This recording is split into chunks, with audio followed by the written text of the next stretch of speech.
Good morning student, class 10 विषय हिंदी साहित्य और हिंदी साहित्य के अंतर्गत आपका अभिव्यक्ति लेखन और अभिव्यक्ति लेखन के अंतर्गत भी अनुच्छेद लेखन आपका आज का विषय है।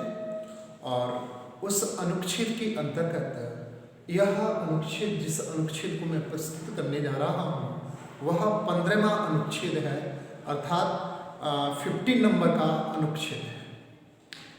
जिस शीर्षक को मैं प्रस्तुत करने जा रहा हूँ वह शीर्षक है दहेज प्रथा एक अभिशाप है, अर्थात एक पाप है। इस विषय के उपलक्ष्य में मैं आपको कहना चाहूँगा कि वास्तविक दहेज प्रथा जो है एक पाप है, एक अभिशाप है। कहते हैं कि व्यक्ति जीवन में अनेक पाप करता है। उन पापों में सबसे बड़ा जो पाप है वो दहेज प्रथा का पाप है। दहेज को लोगों ने एक व्यवसाय की तरह इसका प्रयोग किया जा रहा है। इसमें दो पक्ष होते हैं, एक होता है आपका वर पक्ष और एक होता है आपका वधू पक्ष या कन्या पक्ष कहते हैं इसको। कन्या पक्ष जो होता है, कन्या पक्ष के कन्या के जो पिता होते हैं, भाई होते हैं, अपनी लड़की के लिए वर ढूंढने के लिए जाते हैं। वर ढूंढते समय उसे बहुत अत्यधिक आज के युग में संघर्ष करने पड़ते हैं, क्योंकि वह लड़की जो होती है उस पिता की, उस माँ की, उस भाई की बहन, वह उनके लिए उस परिवार की अंतिम पूंजी होती है, अर्थात सबसे बड़ी सुख की पूंजी होती है। और उसको वो जब विदा करने के लिए, उसका विवाह करने के लिए जब लड़के को देखने जाते हैं तो सर्वप्रथम लड़का क्या कर रहा है, लड़का सही है कि नहीं, लड़का का परिवार सही है कि नहीं, अधिक दहेज तो नहीं लेंगे।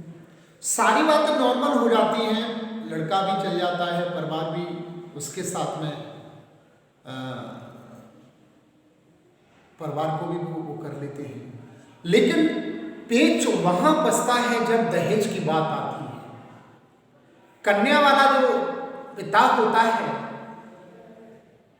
उसके पास में उतनी सुख संपत्ति नहीं होती है। लड़का वाला उनके सामने रखता है कि साहब हम अपने लड़के की शादी करेंगे तो 20 लाख नहीं करें, 25 लाख में करें, 30 लाख में करें, 40 लाख में करें, 1 करोड़ में करें। क्या दूसरे से धन लेकर? एक तो दूसरा आपको अपनी बेटी को दे रहा है, सबसे बड़ा स्वर्ग तो वही है कि वो अपनी लड़की को आपको दे रहा है और उस लड़की को भी आप उसके साथ में पैसा भी ले रहे हो, अर्थात उस लड़की को तो ले ही रहे हो, लड़की के साथ में आप उनसे पैसा भी ले रहे हो, अर्थात आपने तो इसको व्यवसाय बना दिया। अर्थात उस बेचारी की औकात है कि नहीं पिता की, न जाने वो कहाँ से किस प्रकार धन को एकत्रित करता है, पूंजी को एकत्रित करता है, उधार ला के अपने जीवन के हर सुख आनंद को त्याग कर वो उस पैसे को एकत्रित करता है अपनी लड़की के विवाह के लिए, कन्यादान के लिए। और फिर भी उससे लड़के वाला जो होता है वो पूरा परिवार, वर पक्ष जो होता है, लड़के का पक्ष होता है, वो खुश नहीं रह पाता है। अर्थात उनके कहे हुए धन को वो लड़की वाला जो होता है वो पूरा देने की कोशिश करता है और देता भी है, उसके बाद में भी, क्योंकि जब किसी व्यक्ति की नीयत खराब होती है, कहते हैं कि ना सूरत बुरी है ना सीयत बुरी है, बुरा तो वह है जिसकी नीयत बुरी है, अर्थात नीयत में खोट होता है। अरे लड़के वाले को सीधा साधा कह देना चाहिए कि आपकी लड़की से बढ़कर हमारे लिए तो कुछ भी नहीं है, आपकी लड़की हमारे आंगन की, हमारे घर की, हमारे परिवार की, हमारे कुटुंब की शोभा बनेगी, इससे बेहतर तो कुछ है ही नहीं। लड़के वाले को ये कह देना चाहिए, लेकिन नहीं, लड़के वालों के मुंह इतने खुल चुके हैं इस समय, मैं आपको क्या बताऊं, बता नहीं सकता हूं। और यह न जाने कितनी हमारी बहनों को गर्त और नरक की तरफ ले जा रहा है, न जाने कितनी हमारी बहनों ने सुसाइड तक कर ली है, आत्महत्या तक कर ली है, क्योंकि लड़के वाले को वो संतुष्ट करने के बाद में, वो संतुष्ट, जो व्यक्ति कभी जीवन में संतुष्ट नहीं रहा हो, जिसने दूसरे से मांग मांग कर खाया हो, दूसरे के पैसे की ही लालच हो, जिसके अंतर्गत हर चीज में वो व्यवसाय करता हो, यहाँ तक कि कन्या को लेना भी वो व्यवसाय समझ रहा है, वो व्यक्ति का उसका पेट भर सकता है? एक बात बताइए आप, जिसका 200 बीघा से पेट नहीं भर रहा है, 20 बीघे से पेट नहीं भर रहा है, 30 बीघे से पेट नहीं भर रहा है, क्या किसी की मेड़ काट कर उसका पेट भर सकता है? कभी नहीं। मैं सभी ऐसे परिवार नहीं है संसार में, मुझे पता है कुछ परिवार ऐसे भी हैं जो ये कह देते हैं खुलकर कि आपकी बेटी से बढ़कर इस दुनिया में कोई धन नहीं है, आप मुझे बेटी दे रहे हो और बेटी से बढ़कर इस दुनिया में कोई धन नहीं है, आपकी बेटी हमारे लिए, परिवार के और कुल के लिए, हमारे कुटुंब के लिए, हमारे लड़के के लिए, हमारे पूरे परिवार के लोगों के लिए वो स्वर्ग है, आपकी लड़की हमारे घर की शोभा बढ़ाएगी। कुछ परिवार ऐसे भी हैं जो कहते हैं आप जो दे दोगे वही हमारे, और कुछ भी मत दो आप, ऐसे परिवार। मैं सब लोगों के लिए ऐसा नहीं कह रहा हूं कि सभी परिवार ऐसे हैं जो जिनका मुंह खुला हुआ है, जो अपने लड़के को बेचते हैं पैसों और लड़की को खरीदते हैं, अर्थात आप इतना दोगे तभी हम आपसे हमारा संबंध जुड़ पाएगा। क्या पैसों का संबंध होता है? क्या संबंध पैसों से जुड़ा करते हैं? जीवन में कभी संबंध पैसों से नहीं जुड़ा सकते, और जो संबंध पैसों से जुड़े हैं कभी वो संबंध बने नहीं है, वे संबंध हमेशा टूटते रहे हैं, और उन संबंधों में हमेशा गांठ पड़ती रही है जो पैसे से संबंध किए जाते हैं, जिन्होंने पवित्रता को भी, जिन्होंने आध्यात्मवाद को भी व्यवसाय बना दिया है। इससे बड़ा दुनिया में कौन सा पवित्र धर्म हो सकता है कि कोई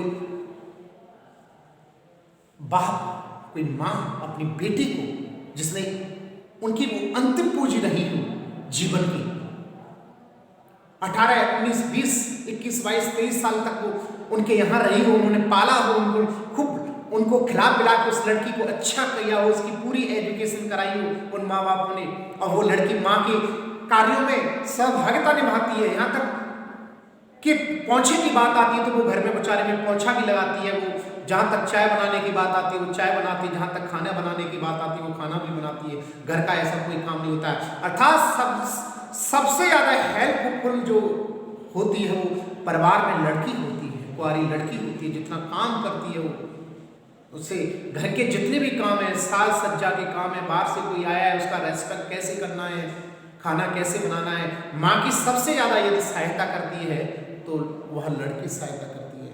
और वो माँ बाप केवल समाज की वजह से, समाज में रूल भी ऐसा बन चुका है और सही भी है वो, कि लड़की को देना अत्यावश्यक होता है।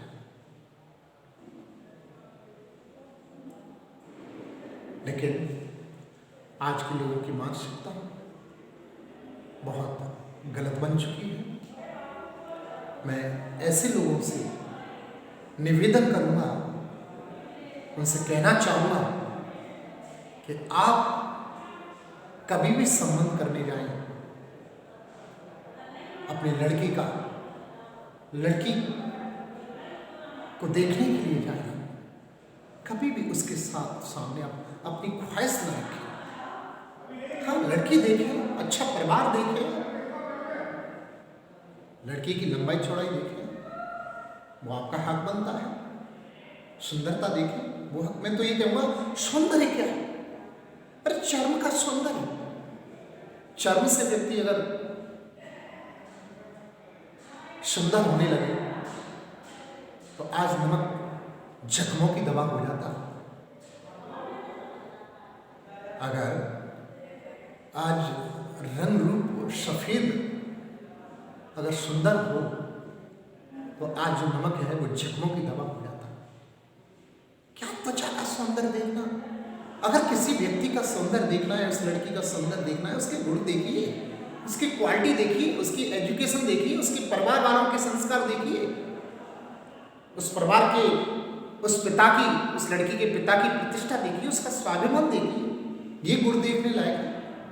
लेकिन लंबी होनी चाहिए, 5 फुट तो हुई कम से कम बीएड तो हुई, बड़ा ख्वाहिश करते हैं। तो मैं ऐसे लोगों से यही करबद्ध प्रार्थना करूंगा कि आप कभी भी लड़की देखने जाएं तो इस प्रकार की अपनी ख्वाहिश और उस लड़की को दहेज से न खरीदें। अरे सामने वाला लड़की वाला अपने आप ही अपनी लड़की के लिए, अपनी लड़की के खुश रहने के लिए हर संसाधन देने की कोशिश करता है, चाहे गाड़ी की बात हो, चाहे पैसों की बात हो, चाहे किसी भी चीज़ की, हर सुख सुविधा देना चाहता है। कोई भी माँ बाप ऐसे नहीं होते कि लड़की को कुछ ना दें, लेकिन आप लड़के वाले पक्ष कहकर अपने स्वाभिमान पर दाग लगा लेते हैं। जो बिना कहे आपको चीज उपलब्ध हो रही है उसके लिए आप कह रहे हो, कह के और अपने आप बिगाड़ लिया अपने को। कहते हैं ना कि मांगत मांगत मान घटे, प्रीत घटे नितके घर जाए, ओछ की संगति बुद्धि घटे और क्रोध घटे मन के समझाए। अर्थात कहने का मेरा तात्पर्य यह है कि कभी किसी के सामने मांगना नहीं चाहिए, याचना नहीं करनी चाहिए। ईश्वर ने जो कुछ भी दिया है, जैसा भी दिया है, उसी में रहना चाहिए हमें, उसी के साथ में हमें जीवन अपना यापन करना चाहिए। अब किसी के सामने हमें इस प्रकार किया, अपना मेहनत करो, परिश्रम करो, परिश्रम से कमाने की कोशिश करो। दूसरे के दिए हुए धन से लड़की वाला 20 लाख दे देगा, 20 लाख कब तक आपका काम करेगा बताइए आप मुझे? 30 लाख दे देगा कब तक? और एक से एक पैसे वाले यहाँ तो महाराज नाम भी आप करना चाहोगे तो कितने दिन तक नाम रहता है? आपको 30 लाख मिल गए, 1 करोड़ मिल गए, मात्र उसी दिन तक नाम रहता है, ज्यादा से ज्यादा 1 साल तक सब भूल जाते हैं। तो कहने का तात्पर्य मेरा, दहेज प्रथा जो है समाप्त होनी चाहिए। दहेज प्रथा अभिशाप है, सबसे बड़ा महापाप है। दहेज की मांग हमें किसी प्रकार से नहीं करनी चाहिए।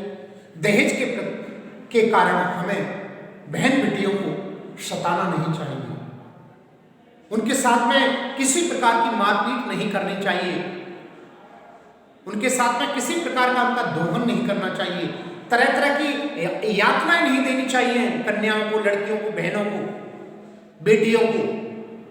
उनको स्वर्ग समझना चाहिए, उनको पवित्र चीज समझना चाहिए, उनको अच्छी चीज समझना चाहिए, अपनी घर की शोभा समझना चाहिए, उसे लक्ष्मी का स्वरूप समझना चाहिए। वही सब कुछ है, उसके अलावा दुनिया में कुछ भी नहीं है। कहने का तात्पर्य मेरा यह है कि कभी भी किसी के सामने दहेज मत मांगो, दहेज की ख्वाहिश नहीं रखिए। मेरी न जाने कितने देश में बहन बेटियां ऐसी हैं, उसके कारण उनको न जाने क्या क्या देना पड़ रहा है, तलाक तक देना पड़ रहा है, संबंध टूट रहे हैं दहेज को लेकर। अरे किसी के पिता से आप कितना ले सकते हो? अपना खुद कमाइए, खुद कमाकर वस्तुओं को खरीदिए ना।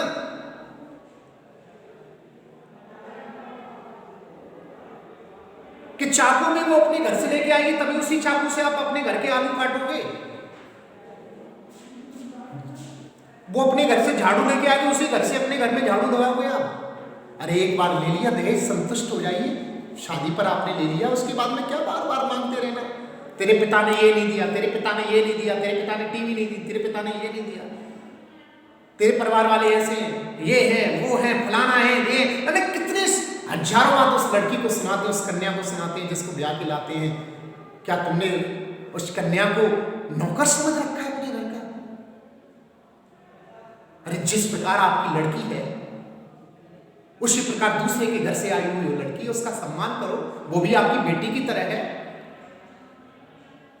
अपनी बेटी के साथ में आप इतना स्नेह कर रहे हो। मुझे कभी कभी इस चीज को लेकर बहुत आंखों से आंसू आ जाते हैं, दिल से बहुत मासूमियत आने लग जाती है, मेरे हृदय बहुत ही स्पंदन करने लग जाता है इन विषयों पर कि अपनी बेटी को तुम बेटी समझते हो, दूसरे के घर से आई हुई बेटी को आप नौकर समझते हो, उसके साथ में नौकर जैसा व्यवहार करते हो,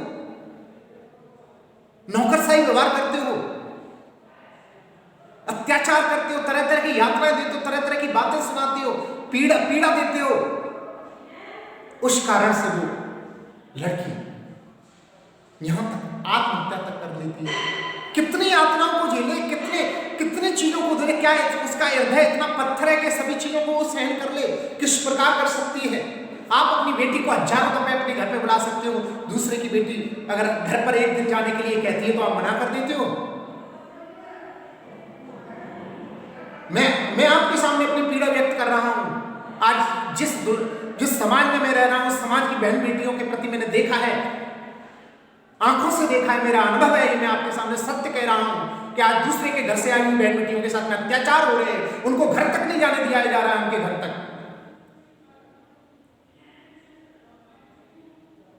अपनी बेटियों को आप कभी भी बुला लेते हो, किसी भी प्रकार बुला लेते हो, कभी भी बात कर लेते हो फोन से।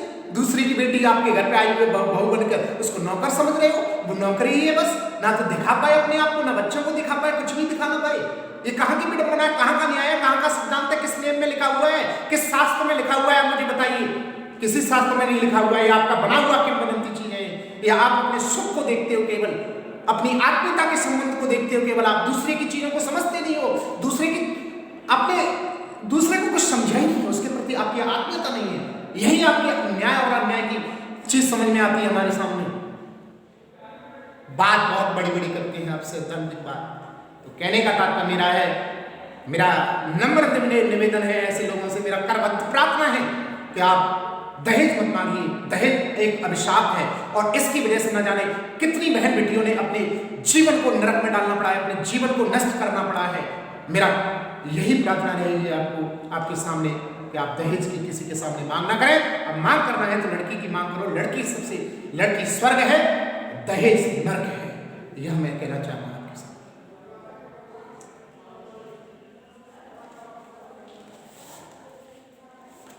हमारे देश में अनेक प्रकार की समस्याएं हैं, इनमें दहेज प्रथा एक बड़ी सामाजिक समस्या है। यह समस्या दिन प्रतिदिन विकराल रूप धारण करती जा रही है और यह समस्या साधारण समस्या नहीं है, लोगों की समझ में नहीं आ रही। यह समस्या आज हमारे देश में विकराल रूप, भयंकर रूप धारण करने जा रही है।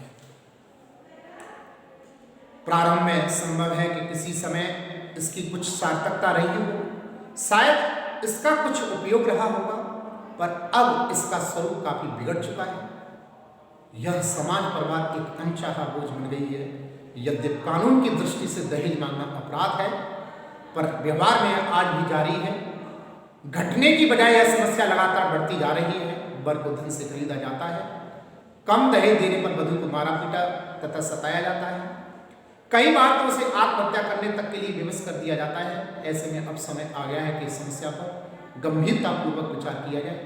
इस दिशा में लड़कियों को ही पहल करनी होगी, उन्हें आत्मनिर्भर बनना होगा और किसी भी प्रकार के अन्याय के आगे झुकना नहीं होगा। दहेज लालचियों की पुलिस में शिकायत करके उन्हें सजा दिलानी होगी। और मैं इस विषय में दहेज प्रथा एक सब अभिशाप है, इस विषय पर मैं आपके सामने कहना चाहूंगा। दहेज को नष्ट करने के लिए, दहेज जैसी समस्या से बचने के लिए लड़कियों को ही इसमें आगे कदम उठाना होगा, उनको आत्मनिर्भर बनना होगा, उन्हें अंदर से मजबूत होना होगा और उन्हें हर अन्याय के खिलाफ लड़ना होगा। उन्हें यहां तक पुलिस में जाकर शिकायत करानी होगी। यह सरकार के द्वारा बनाए हुए कानून के द्वारा दहेज एक अभिशाप है। दहेज एक सबसे बड़ा मतलब दूसरे को सताने वाला एक मुद्दा है। अर्थात इसको सरकार ने एक अपराध माना है। हमारी सरकार ने। इसलिए लड़कियों को इसमें कंधे से कंधा मिलाकर आत्मनिर्भर होना होगा, अपने आप को अंदर से मजबूत करना होगा और ऐसे घोर अन्यायों के, विकराल भयानक अन्यायों के खिलाफ लड़ना होगा और उन्हें शिकायत करानी होगी पुलिस स्टेशन पर कि यह इस प्रकार हमारे साथ में अन्याय हो रहा है। अर्थात मैं अंतिम शब्दों के साथ में यही कहना चाहूंगा कि दहेज प्रथा एक अभिशाप है, वरदान कभी हो नहीं सकता है। यह महापाप है, महा अत्याचार है, दूसरे को परेशान करना, दूसरे की जिंदगी को नरक में डालना है। न जाने कितने घर बिक चुके हैं, न जाने कितने लड़की वाले उधार हो चुके हैं, उनके पास न जाने कितना पैसा उधार हो चुका है केवल दहेज को देने के लिए। न जाने कितने समस्याओं को सामना करना पड़ा है लड़की वालों को। तो दहेज एक अभिशाप है, यहाँ दहेज नर्क है और बहू स्वर्ग है। इन्हीं शब्दों के साथ मैं इस टॉपिक पर अंत देता हूँ और इस टॉपिक में और भी कोई किसी भी प्रकार की आपको समस्या हो, कभी भी आप सहर्ष हो सकते, कोई दिक्कत नहीं है। और विशेषकर क्लास में और आपको अच्छे से बताऊंगा। यहाँ मैंने शॉर्ट एंड स्वीट आपको बता दिया, समय की नजाकत को देखती। Thank you, all the best, may God bless you.